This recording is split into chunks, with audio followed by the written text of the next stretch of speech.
Tukwaniriza mu program ey'ensonga Lugonvu's Show.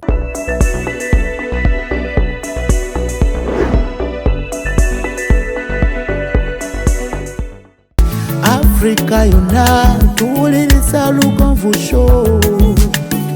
Genda ke Bulaya, Latin America ne Buwarabu. Chikolenga Lugonvu, wuliriza Lugonvu. Tonsubya Lugonvu, mwana wa mama, mwana wa tata. Mwana kwe Lugonvu, muwulire alina ensonga. Lugonvu shonge chikolenga Lugonvu, wuliriza Lugonvu yeka.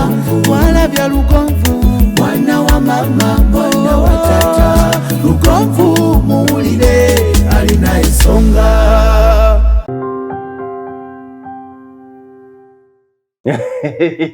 Gowedde nkwaniriza njagala kubaza okuba ng'otwegeseko olunaku olwaliro ku lw'omukaaga gyesinzira okubeera ng'otulaba. Mwebale nnyo, mwebalire ddala. Mu ngeri y'enjawulo nja kubuuza ku bantu abali mu ggwanga erya Turkey abayise mu kaseera akazibu ne baganda baffe ne banyinaffe abali mu ggwanga erya Syria nga mwalabye n'embeera, naye katusabe omutonzi asobole okuba ng'agibayisaamu.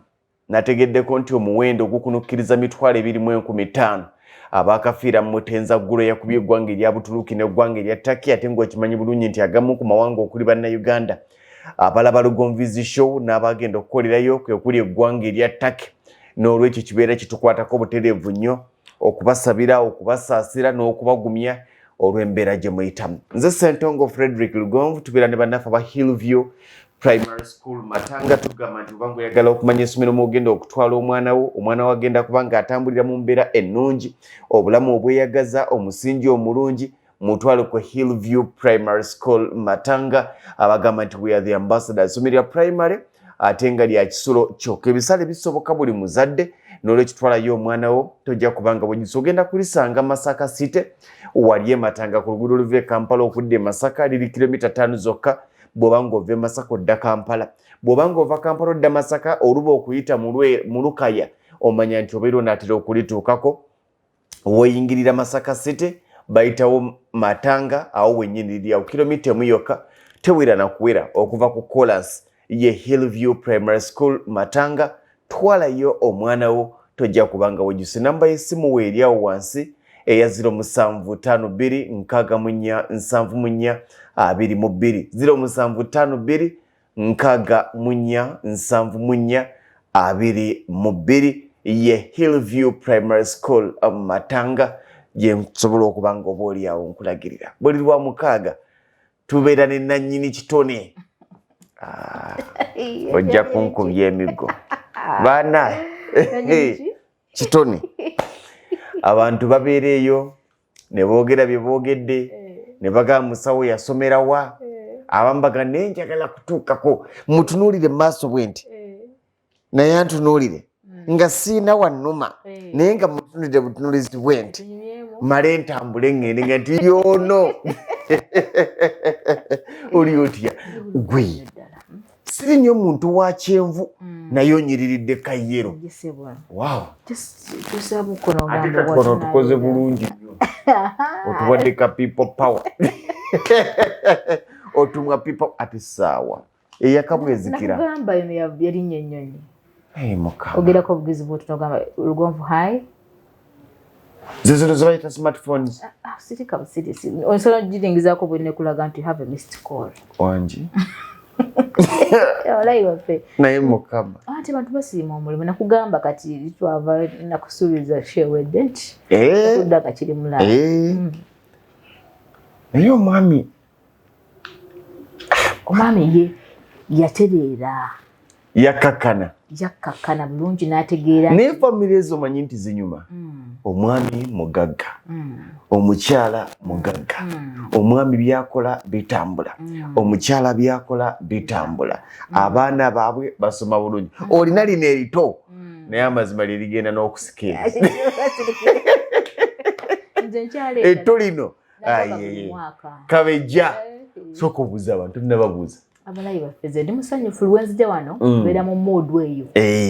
Era omwadde yadambuza naye gwe musawo onyiigako ddi. Nabadde tugezaako okukunyiza naye tuvaako nti ate nviirako ki. Nimuweereza Katonda yatuteekawo tubaweereze abali bakituwa okitegedde nga tuli basanyufu nnyo okubalabako. Program ewedde bantu bagisiima nnyo. Eyali eya abnormal akantu ako abaami bagamba nsawo bale kutwagala afa abaami tetulina tubadde bubi bawooza abasajja tebalina maanyi naye ddala amaanyi anaagajjawa agamba nsawo watuyambye nnyo n'agamba naye wawe yabuuza kiva ku kyokubanga omukyala awunyanga amagye amabisi eyo saagyogerako wali abawunyanga amagye nze nali mmanyi suwegi n'akagege bye bisinga yagamba owa awunyanga amagye amabisi every time era agumye akyalya obufumbo is a combination of very many things katundu akatono ngate mutuwaabira amaze banka mekatakwata ku namuziga anti tuba tulowooza nti oluusi ddala omukyalo wa bulijjo nga entegeera era ya bulijjo abalowooza afunayo omulala kubanga omukyala yenna bw'otegeera nti omwami wo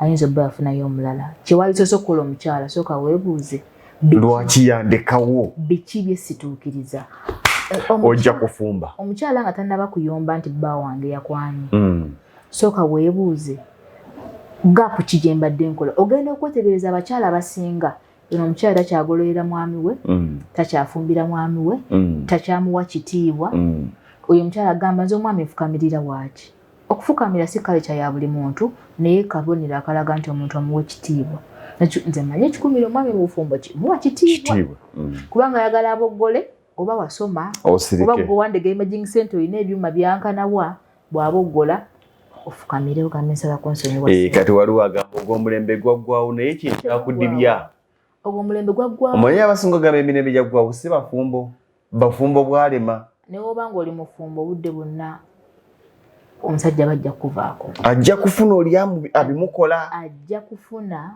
omukyala osigala oli mukyala mufu ate tewali kintu kya bulabe ng'omusajja ogamba nti nga nasubwa dda awo manya ate abakyala basinga agenda okuzuukuka ng'omwami ali mayiro 100 tasobola nakumuzza kubanga omwami bw'otegeera era akomyewo leeti n'ovuma n'oyomba baami basirise katonda bwatu bwe yabatondera ajja kuvuma asirike tegenda kuwabira wammwe asirike n'ekyovume naye musajja gwe naye gwe okumalayo leeti naye gwe akusiriikirire afuneyo omwana ayeetegese tusanyusa okulaba mukwano mukwano ng'oluddeyo welcome back n'endowooza ofooye ofunye ebinsumbuwa kankusimuleko soka ofune katonda ne kusale ku bwalo obwo n'obugere obwo nja bukuutako over the weekend obeere nga ne brush nga nze nannamye mu kitebe bwenti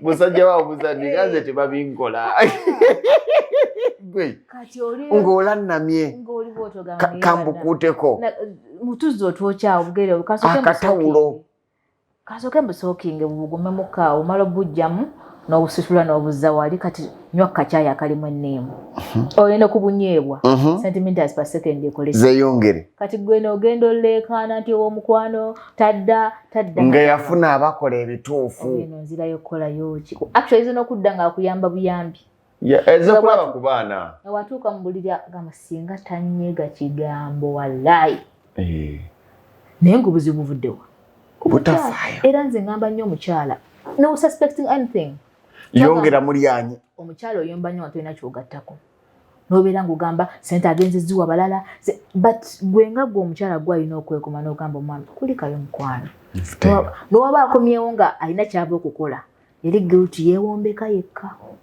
nagamba nekikyala kyange kino naye nkiyisa bubi naye nga kakkana ojja kufumba naye abantu abalina sente nga mwe tebabimanyi abantu abasinga balowooza bwaba ne sente ebiwedde kufa abakyala baithawe sente omanyi kyezikuyambako butasabiriza nnyo mwami bwe wobeera nga tosabiriza omusajja ngambe naye bannange omukyala asaba pampa buli lunaku ebimu byegulire bannange naffe tukoowa tugenda kusomesa ku miscarriages twayogera okuvaamu embuto okuvaamu embuto twongera okubajjukiza ennamba y'essimu eno 07 ngiwandikeyo wandike 07 5 3 7 eri 29 sijirabidde olowooza ogirabidde anti okwasakanya bingi 7 9 katuka kasenti 0753 29 7 9 yawandega imaging center gikubeko obuuze buli kibuzo kyoyagala mu budde obw'okukola musawo waali ngenda mufuna mmeka mulimu omuntu 12 nzija ndi wano ntuuse ebyolimba ziri 12 so kana okuba kati disinomanyo gane kubouncing back mukana akaseera akabutaba na transport pia for hali tugenda kusomesa ku bakyala kubanga twagamba ekikumira mu bufumbo kuzaala baana kyogamba bw'otazaala obeera ku pressure ate obeera ku pressure ekyamaanyi kiyinza n'okuweza mu bufumbo okufunayo baana wabula ddala ffe abakyala gomumamba esobola okufuna abaana bo naye olina okuba n'omwana because at the end of it all okola wetuuseeko byoyagala ne famire yo sente ziruzinga amakulu nga tulina mwana gwe nga maka ate ffe abakyala wobula omwana mbufumbo omusajja obeera omwesibako bwesibi newona mukuuta obugere omwana akacyayi tomuzaalidde kiba kikubanja kati miscarriage kyekimu ne spontaneous abortion. Yes, spontaneous abortion. Spontaneous tegeeza ekintu ekikuguddeko obugwi. Towakyetegekedde. Tugenda kwogera ku what is an abortion. Abortion ntamanyi balowooza olubuto obujjemu olujja. Naye olubuto lwonna lwonna oluvuddemu. That is abortion. An abortion. Yes. Tugenda kwogera ku types. Abortion yemu ne miscarriage. Yes. Abantu abasinga tulowooza nti abort kwe kujjamu olubuto. Miscarriage olubuto okuvaamu. Nedda miscarriage is you miss out what you have been carrying. Ndiyo abazungu batubanyira. Mbadde sikirowoozanga. Miscarriage is to miss what you've been carrying. You miss. Courage, you've been carrying something and you have missed it. That is miscarriage. Obadde okikutte naye nekikola ki? Nekikutoloka. Nekikutolokako miscarriage mu luzungu. Mu lusawo that is an abortion. Unexpected kitegeeza unexpected loss of pregnancy. Unexpected atokisuubira. Netandikewo ettendekero. Eri abasawo? Kubanga nze ndaba abantu abasomesa ebintu tebakolangako mu busawo ye yasoma busomi ta practicingangako. Nze kati ndaba nenku omwana wange ow'emyaka 10 mu mwaka gumu abayizi obujjanjabi. Abawa akabi nnyo. Njakka kuwa waakiri kanajjanjabanga. Ako nagamba kajja kukola scan paka mu America. Pregnancy, unexpected loss of pregnancy below 20 weeks. Lwaki below 20 weeks? At above 20 weeks. And tujja kwogera ku above 20 weeks. Wali above 20 weeks? Yes. Tuyina unexpected loss. Tuyina embuto ezivaamu nga ziri wansi wa 20 weeks. 20 weeks gye myezi 5. Embuto ezisinga. Above 20 weeks omwana oba ozadde muzaale. Ku myezi 5? Myezi 5 aba mwana ngali complete. Osobola okuzaala omwana ku myezi 5 n'awona? Tasobola kuwona. Naye oba ozadde muzaale? Oba ozadde muzaale. Okay. Below 20 weeks, that is what we call an abortion. Abortion? Unexpected loss of pregnancy below 20 weeks. Though nze nyina kyesikkiririzaamu kwe kugamba nti unexpected. Okuvaamu olubuto kyobadde tosuubira. But abamu babootinga nga they expect what is going to happen. Eba ngenderere. Okitegeera. Eyo oba ogenderedde gwe wannyini ova wano n'ogamba n'otongera ddujjamu. Okay. Yes. Naye katwogera ku bakyala abavaamu lwaki musawo nazaalayo omwana asooka naye embuto nakamamu embuto 3. Musawo siina mwana naye buli lubuto lwenfuna luvaamu. Kino ensonga tugenda zittaanya mpolampola. Tujja kukwata tetera tugoba. Tetukwatako olwaleero ne share ejja tusobola okukola ki? Tusobola okwongerezaako. Kati leero tugenda kutunulira below. Okay. Tugenda kwogera ku types. Types of what? Types of abortions. Nti embuto nga tunagenda ku causes. Tuyina kye tuyita missed abortion. Mist. Ngenda bannyonnyola mpola. Ate nze ekinyumira nti obinnyonnyola mu Luzungu ne mu Luganda.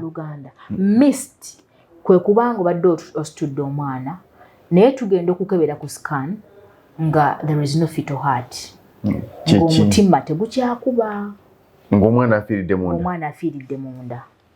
That is missed abortion. Kino kitegeeza ono olubuto you unaware.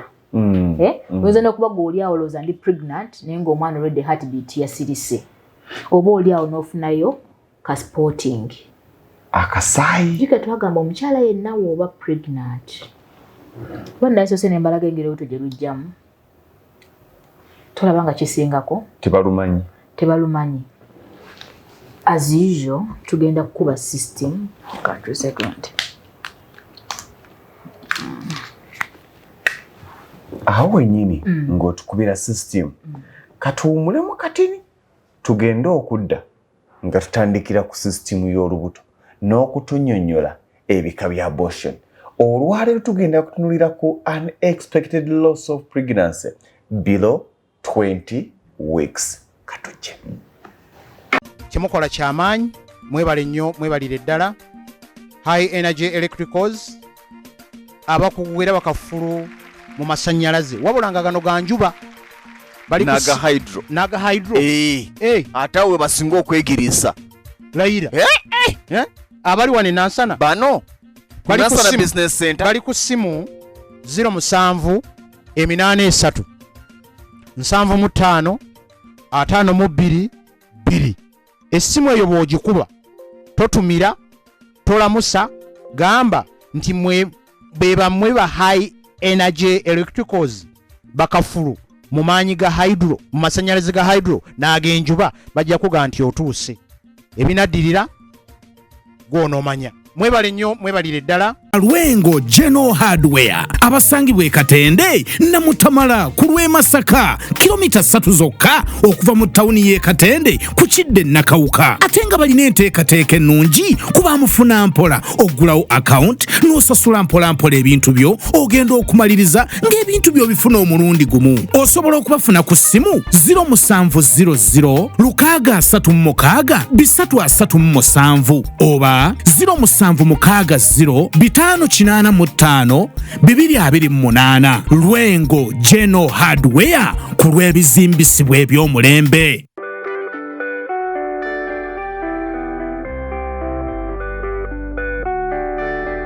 Tukwaniriza oluganda aliyeyo amanya agange nze musawo Aida Nassolo omusawo omukugu eyakuguka mu kukebera, that is imaging specialist, imaging okukebera mu bifaananyi mu scan ne mu x-ray. Oluganda aliyeyo otawanyizidde endwadde nnyingi naddala mu bakyala. Tulina infertility, okutawanyizibwa okunoonya omwana, tulina erectile dysfunction, ebitawanyiziddwa abaami, tulina okulumizibwa mu mugongo, the back pain, tulina okulumizibwa mu ndira abakyala. Oli eyo obulwadde bukutawanyiza naye tomanyi obuzibu buvaawa. Otuuse kubakugu okukukebera, okutegeeza ensonga lwaki ebyo byonna bikutuukako. Teweesibaako bulwadde, jangu okeberebwe omanye ekikuluma osirike. Wetwakomyewo wetugenda okutandikira nyongera okukulisayo gwe n'omulabi waffe alaba Lugonvizi Show. Buli lunaku lwa mukaaga tubeera ne Dr. Aida Nassolo okuva mu Wandeke ya Imaging Center. Bano bakugu mu kukebera endwadde naddala zeetaaga ebyuma bwe muyita bu TV, balina scan, x-ray na buli ekyetaagisa okumanya obulamu bwo nga bw'oyimiridde. Abantu tutambula n'endwadde nga tetumanyi, y'ensonga lwaki ennaku zino abantu tutondoka butondozi.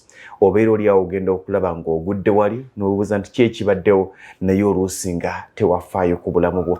N'olwekyo gamba nti gendako mu Wandeke ya Imaging Center bajja kubuulira omutima gukuba gutya, ekibumba kiryoke, emisuwa giri gitya, ensigo zo zikyakola, omukyala lwaki tozaala, olina amagi, omwami lwaki tozaala, amagi gawera, lwaki oli kisasi kimu kyekyakutuukako. Genda mu Wandeke ya Imaging Center. Ku by'amasomero nja kuzigirira essomero lya Hillview Primary School Matanga. Gwe wenna alina omwana wa primary bakubire ku ssimu obawa omwana wo, bajja mulabirira bulungi, bajja mufaako bulungi, bajja mubudaabuda. Essomero lwayita Hillview Primary School Matanga lisangibwa Masaka City. Wojja okubasanga bawandiisa abazirya Kisulo kyokka ali abawala n'ababulenzi ate ng'endabirira y'abaana nnungi nnyo.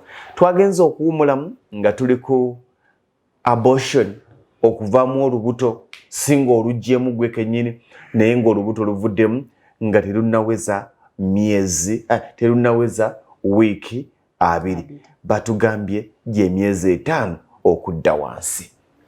Mbadde njagala kulaba pregnancy kyeki. Omuntu okufuna olubuto, omusajja, you have sex with a man, n'ateeka sperms in the vagina. Bwe zituuka mu vagina zirina akatuli ketuyita cervix. Sperms ne ziyitawo wano, sperms ne zijja wano mu fallopian tube, mu kafo tukayita ampulla. Mu kafo kano sperms zibeera zizanyirawo, waiting for an egg to come from either the right ovary or the left ovary. When the egg is expelled, wano eggi bwe likula lita enjuba ne lijja wano mu ampulla, the male and female gametes meet to form a zygote. Zygote kanyamokwe. Enkwaso z'omukyala n'enkwaso z'omwami zisisinkana ne zitonda mu kaseera kwe kitwandiise ekyana. Abafuuse omwana automatically. Okay. The moment eggi libeera bwe liti lirina ka nuclei munda, the moment sperm yakola bweti. The moment sperm enters here, eggi nga lyesiiringa off. That is when fertilization starts to take place. Omwana atandikirawo okwekolebwa. Kino kye tuyita cell division. Olumala okwegatta bwe bati ne bitandika okweyawulamu. Ekyo kimala 3 to 7 days. Ensonga lwaki bakugamba omuntu okukebera oba ofunye olubuto yisawo ennaku 7 nga mmaze okwegatta. Si kumala kwegatta leero enkya. Tosobola. So when the male and female zygote meet here, after 7 days, they will move. Both of ebene ebyaformingiddwa bijja kujja wano mu kawubi ke tuyita endometrium. Yeah. Endometrium, the major hypothesis here is for implantation. Ebivudde eno byonna, the products will come and settle here. Ne byekwata. Kituyita implantation. Implantation awo tutandikira ogenda ng'okuza olubuto. Okay. Kati olubuto luno luvaamu okuva ku nnaku 7 okutuuka ku wiiki mmeka? 2. Lusobola okuyiikira ku nnaku 7 oba ku wiiki 2.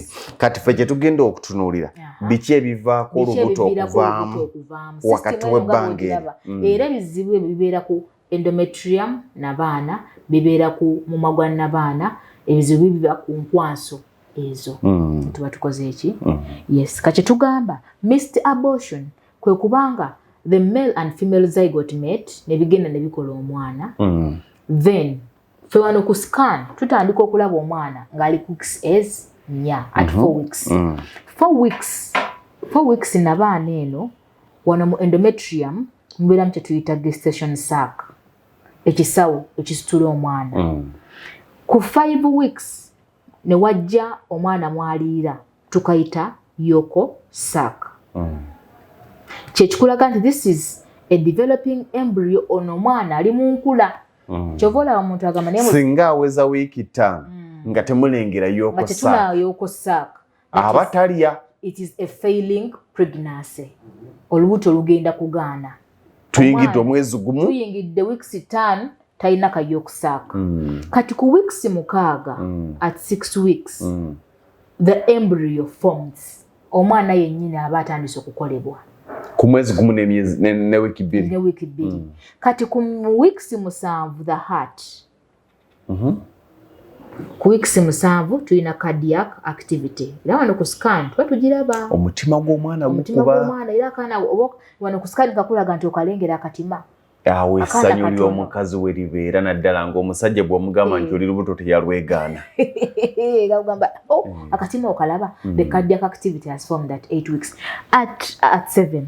At 8 weeks there is complete development of the fetus.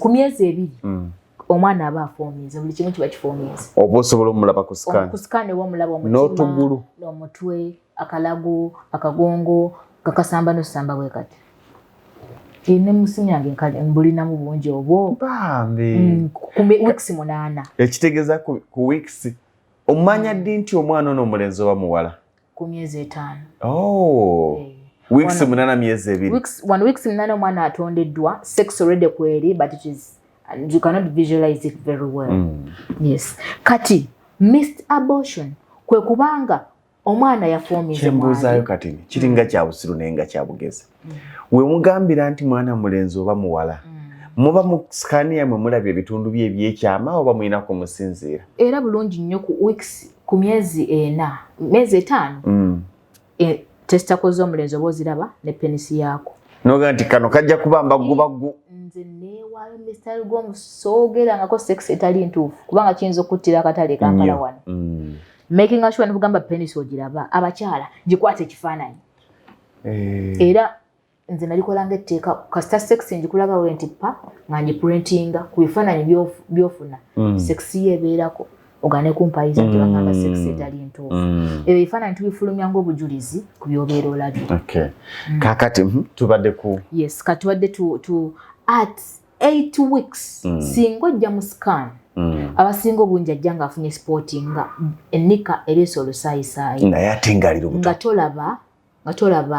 tolaba heartbeat nga tolaba mutima naye ng'olubuto wano olupima ku scan lukulaga luli weeks 8 naye ng'omutima togulaba that is what we call a missed abortion you are unaware you're calling the pregnancy but you have already missed it lwayiika omwana yafudde munda kati awo alina kulongoosebwa tugiyita abortion because omwana akyali below 20 weeks singa omwana omutima guba tegukuba ng'ali mu weeks 24 myezi 6 tugiyita intrauterine fetal death intrauterine fetal death omwana intra is inside uterine nabaana fetal mwana death kufa omwana afiiridde munda munnabaana yes above 20 weeks why don't you say it very easy the child has died inside the uterus the uterus no naye fetal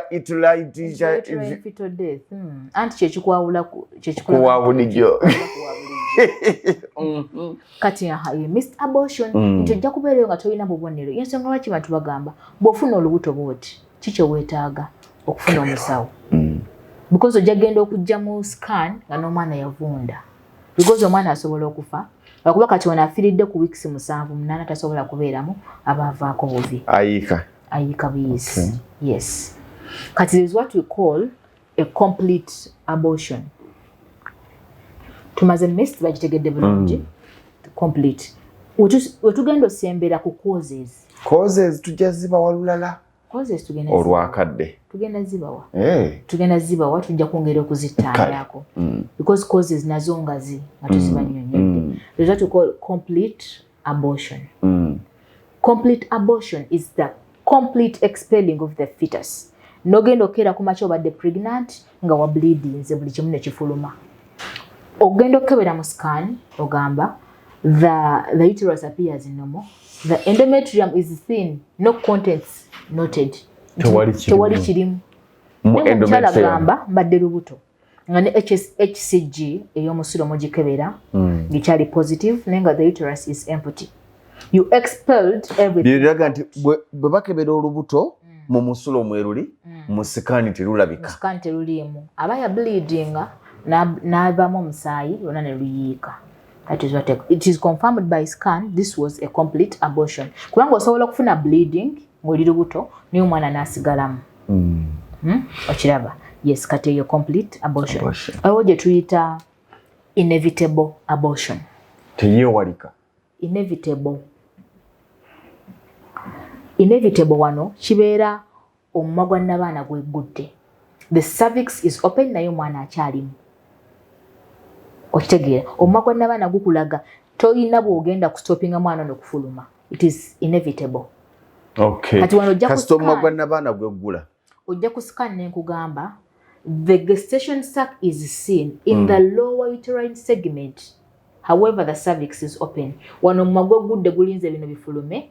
Omwana yavudde mu kifo mwalina okubeera ali in the lower uterine ayagala kufuluma tewali kyemugenda kukola oba kusiba mbuwa mujja kusiba nabaana olidde yeggudde tewali kyemugenda kukola oba mwana mumukwatiremu that is inevitable abortion erina okukola ki and I think ekiri very common kino if I'm not mistaken inevitable abantu abasinga okuvaamu embuto it depends on the time olabira bleeding nogenda mu scan yakukebera because era etambulira mu mitendera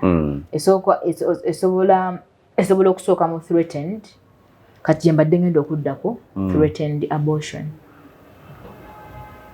threatened nolulinga lutiisatiisa lwandivaamu ofunye bleeding but the cervix is still closed omwana ayinza okuba aseseetuse ng'alina kye tuyita perichorionic bleed ng'omwana okumwetoolola waliwo omusaayi akulaga nti agezaako okuta takyenywezezza bulungi kati it is threatened lutiisatiisa okuvaamu otusobola oddukwata ng'obudde bukyali ayinza okuba omukyala yetaaga rest tebafuna abakyala bagamba nti you have to rest ayinza okuba omukyala yakoze ebizito omwana ono n'ata engeri gy'abanga the placenta has not yet formed placenta ye mwana ow'emabega akwatirira omwana ono wano mu nnabaana kati ku myezi 2 abatannaba kufominga kyova olaba kugamba olubuto lwakabenje nnyo between up to 12 weeks ku myezi 3 kubanga myezi 3 placenta omwana ow'emabega ayingirawo n'aba ku omwana n'alukwata kati luba lulina protection naye wano below 12 weeks omwana abeera mu bbanga saakebe etudde just endometrium so tugambe ziri mmeka twakogerako nnya twayogedde ku missed abortion twayogedde ku complete abortion inevitable threatened waliwo neeri kyeyagalire tetunsana gidiscussbasazeewo okukola ki okugikola so kati kuzina abakyala mulimu oli nga yaziisemu zonna obasooka yafuna missed abortion omwana n'afiira munda olwokubiri egenda ozuukuka nga oyinza n'ogenda mu ttooyi ogenda okuvayo ng'omwana ayiise kyekisinga okukola ki okutawaanya abakyala naye kiba ku ki kati kyetugenda okwogerako tujja kuza ngero zittaanya naye tugenda kwogera ku buzimu nkimanyi nti bangi balina ebibuuzo ku nsonga eno byetutajja in fact tujja bwe tunaamaliriza topic eno gwerekako ebibuuzo ojja tuyamba ku buli kyo gye tunaakola tufune ebibuuzo by'abantu abali ku YouTube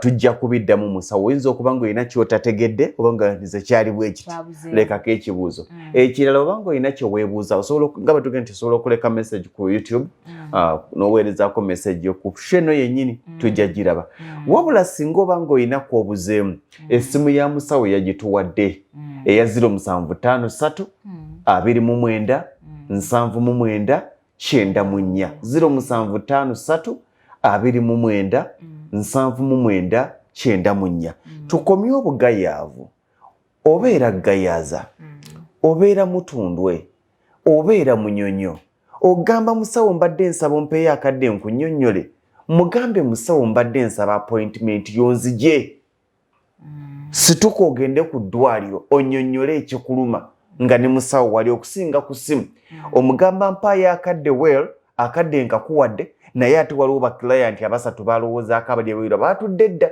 kitegeeza tagenda birowoozo kubissa ku ggwe ate n'ekirala ekirabu katonda kiyampa kyakukebera Mr. Lugonvu 99% of the diseases that we work on zakukebera kati musawo lwaki nvaamu embuto nesooka nendaba what is wrong with the uterus tugenda kwogera ku causes naye causes tuziraba naki kati ebyenzijanjabi eri eyeddeyo gamba musawo mpulira ng'omusujja mireeko watemu bintu byaggwawo ndi nakedde nga nsesema sooka okebere omanye omusujja olikomira empekezo omusujja musawo lwaki nvaamu embuto nze sisitulanko mwana nasitulako omwana omu gwe nakomako embuto zonna ezijja zibadde zijja zikola zivaamu tugenda kuteeka shows endala tugenda okunyumira the causes of secondary infertility nazaalako omwana omu omwana owokubiri ambuze omwami wange yazaalayo omwana omu owokubiri abuze ekitegeeza tulina okukebera ne tukola ki ntutegeera yes kati gyendese ebadde recurrent abortion recurrent ye muntu avuddemu embuto okusooka mu 3 yaba mulwadde nno nnyo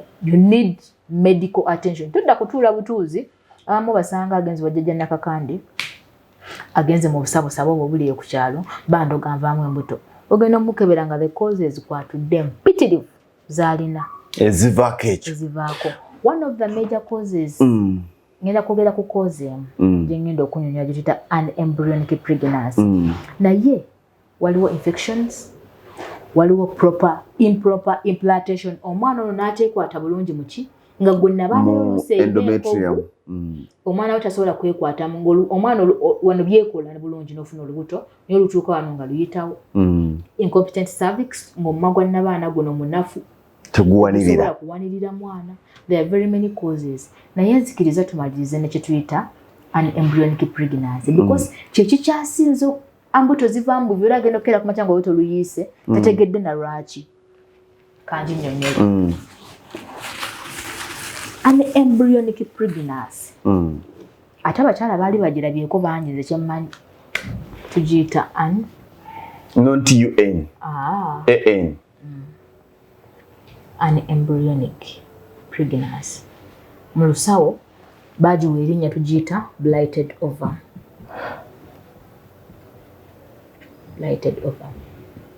Kino kitegeeza ki embryonic the sperm and the egg byesisinkana ne biforminga zygote era zygote eno nekkirira nebikola omwana nebikola ekintu ekyana kyeki kinage nti tukiyita ekyana tekinnafuuka mwana kati we bijja wano mu makkati tugenda okuweza weeks 5 ze twagambye yokosaaka negaana okujja kali kalulingi ke nakugambye akabeeramu kayokusaaka tugenda okuweza weeks 6 omwana n'agaana forminga is a failure of the embryo. Anne is failed. Watugambye yokosaako omwana mwaliira olubuto mwalukola era ne bakebera ng'oluyina naye bwe lwatuuka mu endometrium yokosaako omwana mwalina okuliira n'etajja oli mugezi kitegeeza omwana oyo tajja kukula agenda kufa bufi tagenda tasobola omwana tafominze tugenda obbala olubuto nga luli 6 weeks naye nga temuli embryo twagambye ku 6 weeks embryo ebeere efominze ku 7 weeks cardiac activity omutima guba gufominze kati ono olubuto lwogenda okubala nga lwa weeks 8 naye nga tomulaba mwana ku scan nja kuwandiika the uterus is bulky that is it is a gravid uterus eri lubuto there is a round well defined gestation sac in the endometrium no yolk sac visualized no embryo visualized expected date of delivery nenjiwandiika nenkulaga nti olubuto luli 8 weeks naye temuli mwana kyekiyitibwa embryonic kiva kuki omusajja ayinza okuba enkwanso gye yaleese era akinga the normal chromosomes ezikola ki omwana oba ejjiri omukyala lyali incomplete terikuze bulungi kufominga ki mwana kati kigenda okuvayo nga kiringa ejji nga kirimu ebizizi oba oli awo genda okulaba amazzi gakuyitamu gena gwe bagamba azadde ennyanja nogamba naye nze nfuna embuto kiva nnyo ku basajja balina oligospermia nga balina low sperm count ne abnormal sperms kati gwe obusperm bwo buba bufuufufu bujja bukoolya ne buyingira ejji ne bulemerera okukola ki era omukyala agamba naye ndina omwami ono nvuddemu embuto nga 5 kakyanga mufuna olaba bwa ku lugonvu n'alumuwa ne lukwatirawo omwana n'amuzaala n'amugatta mu mbaana. So these things do exist. Kati abedda kyabatiisanga omuntu okuzaala yazadde ennyanja omanyi ebintu byonna ebiri abnormal abedda babiranga babitya kyova n'abalongo bakoleranga emikolo ng'omukyalo okufulumya amagi 2 kivve a normal woman olina okufulumya ejjiri mulimu buli mwezi kati ofulumya amagi 2 bakulabanga gwatali wa bulijjo gye tuyita it is that abnormal part.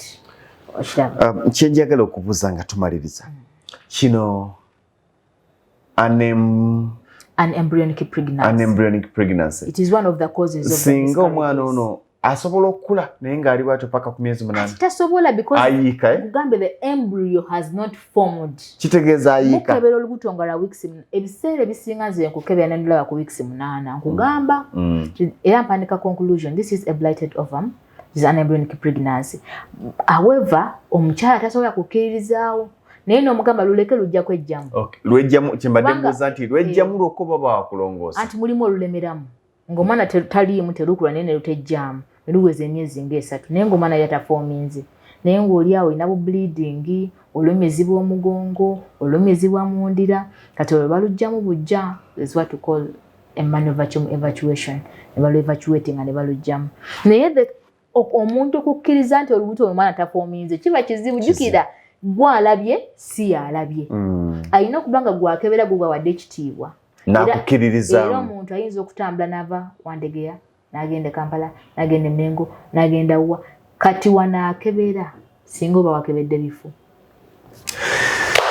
wiki ejja tujja kutunuulira kwongereza ku causes of the miscarriages tugenda okugera how urinary tract infections bring about miscarriages because nazo wanikidde bendera mbadde nina kyensaba nga tetunnamalayo causes tujja kwogera ku abortion oba miscarriage eya above 5 months waliyo abantu abavaamu embuto ku myezi 6 anti abavaamu embuto nogambye baba bazadde olwo abazadde abatakyalimu abortion kyekiviirako abantu okuzaala omwana n'avaamu nga tannatuuka nayo topic sibula bannayuganda leero tetubadde mu kusanga ddala nange nkiwulidde tubadde muzannyo naye tugenda kweyongera okubeera serious ne topic eno okwongera okunnyonnyola gw'omwami oyamba otya omukyala mu kufuna omwana tetulina kirekera nnyo mu mukyala yekka kubanga naffe abaami tuvunanyizibwa nammwe abaami muvunanyizibwa kikumi ku kinene kati nga tugamba anembryonic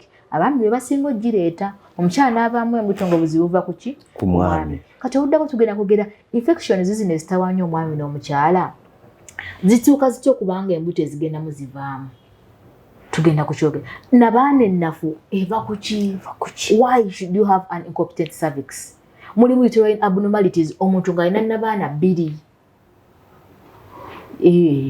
emunga ngamba bagijemu anti kati ng'alina nabaana 2 nga oluusi omwana agenda mu nabaana tasobola kuwanirira mwana n'avaamu nga nabaana eri endala erina okugendamu ki omwana kyetuyita septate uterus naye nga tubebaza nnyo okubeerako tubebaza nnyo okwongera okutwagala tunaffe tubasuubiza okwongera obbaweereza mubuuze ebibuuzo byammwe nga mubyagala tujja kubiddamu bulungi tubanyonyere topic eri very sensitive era njagala omuntu afune pen n'olupapula abeere nga ali attentive nnyo asomese ku balala zijja kubeerayo ku migutu gyaffe gyonna ku TikTok nawe tambuza n'abantu abalala basobole okukola ki okwongera okumanya amannya gange nze nsawo Aida Nassolo nga nkola ne Wandegeya Imaging Center esangibwa Wandegeya ku stage ntuwe tujogera kuzidde mulago kuzidde kamochi akale bacha mulago kuzidde kamochi nga ku Africa Pharmacy nga ku Africa Pharmacy bwotuuka awo era ekipande obeera okiraba kiriko Wandegeya Imaging Center oba n'otuuka awo era osobola okukuba essimu osobola okukuba ku ya WhatsApp osobola okuweeza ka message kolina ku WhatsApp kali 078M 95 97 38 oba oba olina kweyagadde okumbuuza nga nze omuntu okuba ku 0705 25 14 59.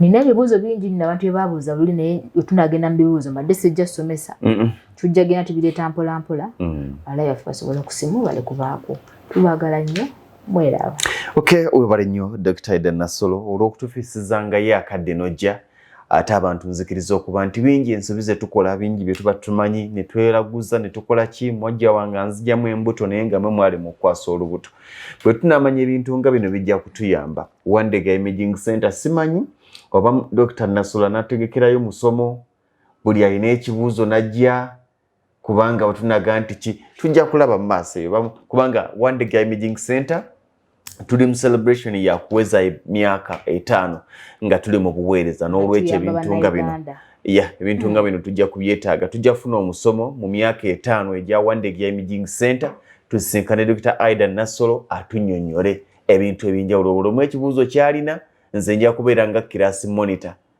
nga ntambuza muzindalo nti dokita tubuulire kino ne kino kiri kitya n'olwekyo gamba nti genda yoko ojja kumanya butya bw'oyimiridde nze Ssentongo Frederick Lugonvu sinza kweyongerayo okujjako okubaagaliza ebirungi ate na subscribinga ku eno channel subscribinga ku YouTube yaffe ya Lugonvu's Show osobole okuba ng'otambula n'okumanya essomero ly'enkulagirira baliyita Hillview Primary School Matanga Masaka City twalayo omwana wo tojja kubanga wejjusa ku Hillview Primary School Matanga. Hardware gy'ogenda okugula ebyamaguzi ebyo by'ogenda okweyambisa okuzimba, ate ng'osobola n'okugulawo akawunti nabo n'obeera ng'oterekayo akasente kompola bwe kawera ng'ofunye ebizimbisibwa n'ojjayo lumu n'ogenda ozimba. Gy'okatagenda kusanga nti naweereza sente bwezi nassaamu sente bwezi ate ndaba bwezi nga buli sente ze wasaayo olaba receipt, bagiyita Lwengo General Hardware. Lwengo General Hardware ojja kugisanga Katende ku luguudo oluva e Kampala okudda e Masaka. Katende awo wojja okuba ng'obasanga aba Lwengo General Hardware. Ku by'endwadde Kebera, Wandege Imaging Center. Ku by'enjigiriza, Hillview Primary School Matanga. Ku by'okuzimba ng'oyagala bizimbisibwa, Lwengo General Hardware. Kambagalize ekiro ekirungi. Eyo yebadde program Lugonvu's Show. Africa yonna tuwuliriza Lugonvu Show. Genda ke Bulaya, Latin America ne Buwarabu. Kikolenga Lugonvu. Wuliriza Lugonvu. Tonsubya Lugonvu. Mwana wa mama, mwana wa tata. Mwana gwe Lugonvu muwulire alina ensonga. Lugonvu shongezinga. Wuliriza Lugonvu yeka. Walabya Lugonvu. Mwana wa mama.